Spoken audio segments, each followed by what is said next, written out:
50 कोटी रुपये असा 100 कोटी रुपयांचा निधी उपलब्ध करून देण्यात येणार आहे। शबरी आदिवासी वित्त व विकास महामंडळामार्फत राबवण्यात येणाऱ्या स्वयंरोजगार अर्थसहाय्याच्या योजनेच्यासाठी 100 कोटी रुपयाची निधीची तरतूद करण्यात आलेली आहे।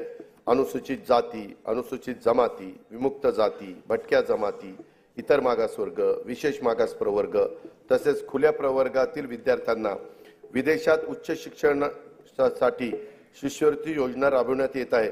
अल्पसंख्याक समुदायातील विद्यार्थ्यांसाठी देखील सन 2024-25 पासून विदेशी शिक्षणासाठी शिष्यवृत्ती योजना लागू करण्यात आली आहे।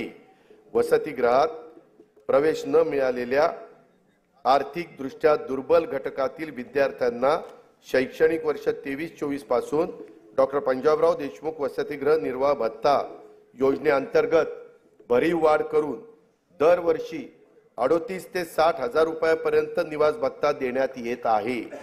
इतर मागासवर्गीय, विमुक्त जाती, भटक्या जमाती आणि विशेष मागास प्रवर्गातील उच्च शिक्षण घेणाऱ्या विद्यार्थ्यांना ज्ञानज्योती सावित्रीबाई फुले आधार योजनेअंतर्गत देखील भरीव वाढ करून दरवर्षी 38,000 ते 60,000 रुपयापर्यंत निवास भत्ता देण्यात येणार आहे।